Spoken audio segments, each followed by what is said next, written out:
basically means they're a chain of islands, and it's not really shown on the map, but they're like little, whatever.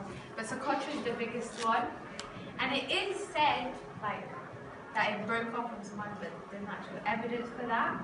But then it could be. Has the next slide. Okay, so Socotra. Go to the next one. Socotra has like really, unique species and like different plants and all of that. So as you can see here, this is called the jaziirada tree, and the amazing thing about it is that it actually bleeds blood.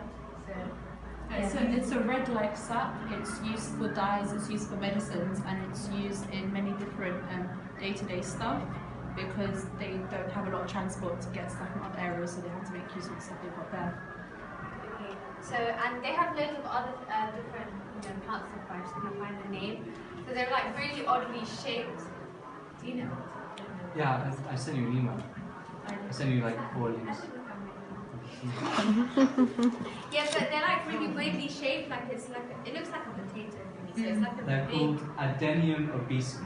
Okay, and then the leaves are like right at the top, little leaves and all of that. That's how. They're called Adenium obesum, and basically what they do is that Socotra hardly gets any rain at all throughout the year. Those trees are over 1,000 years old, you see on pictures, but they grow extremely slowly. That's why they're quite small, but they're over 1,000 years old. The type of tree that she's showing you there, and I'll try and get some pictures up at the end, Adenium obesum. What they do is they're succulent plants, so they just store all the water within them. Sorry. Backwards and forwards. This one? No, the other one. So the question was, what is life like on disputed island? The reason behind this is because there's been a dispute going on between Somalia and Yemen on who actually owns Socotra Island. And there is, okay, so why do you think it belongs to Somalia?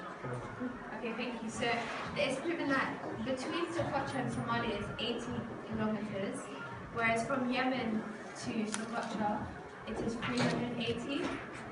So that was one piece of evidence that led them to think, it belongs to Somalia.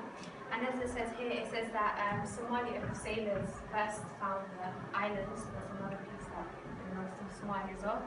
And also, to do with like geography-wise, can you go to the first slide?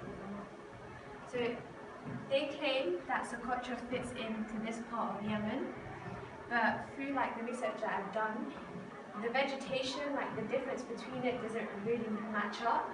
So here is like really infertile and all of that. It doesn't look like you can grow that type of vegetation. And from the picture that I've shown, it shows that the plants growing on Socotra has like, unique vegetation, so it possibly can't fit. Whereas there are a few similarities between Somalia and Socotra. Go back to Somalia. So I'm just going to give both views from Somalia and Yemen to make it like a fair argument. So Somalia's argument is that, so what I spoke about is closer to them and the vegetation and all of that. Socotra Islands, the people that live there, they're called, I can't pronounce it properly, but Island Mecca people. And these people first lived on Yemen, I think around 900 AC or something. And they were exiled from Yemen and they moved into Somalia in an area called Puntland. And these people, grew up in Somalia. So after a while, it became the fact where the Somalian government gave those people Socotra land so they could have their own piece of land because, they were exiled from Yemen, they came to Somalia and they probably didn't really fit in with all the rest of the people because they spoke Arabic. And over the time that passed, the people who grew up on Socotra were Mehri people, and they spoke Arabic and Somali since their ancestors lived on Yemen, but then they moved to Somali, so they have a mixed dialect. And also, the Yemen claims that Socotra belongs to them because the Al-Mehri people once did live on Yemen, so they claim as our people lived there. Whereas really those people grew up in Somalia. Does anyone want to read?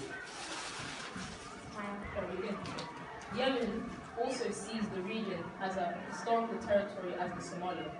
Yemen claims basis on inherited ground to prove its effective and continuous control. However, Yemen never acknowledged Somalia's sovereignty over the disputed island during the Somali Civil War. Since the Yemen mainland is poor, poverty-ridden, Yemen does not have any control in the island. Socotra people live in the UAE, Somali cities of Bosaso, Mogadishu, and send hefty sums of money back to Socotra. Thus, it is socially, economically integrated with mainland Somalia, which makes political integration easy. Yeah, so from that you can see that the people that usually interact with the people that live on Socotra are maybe Somalia and Yemen.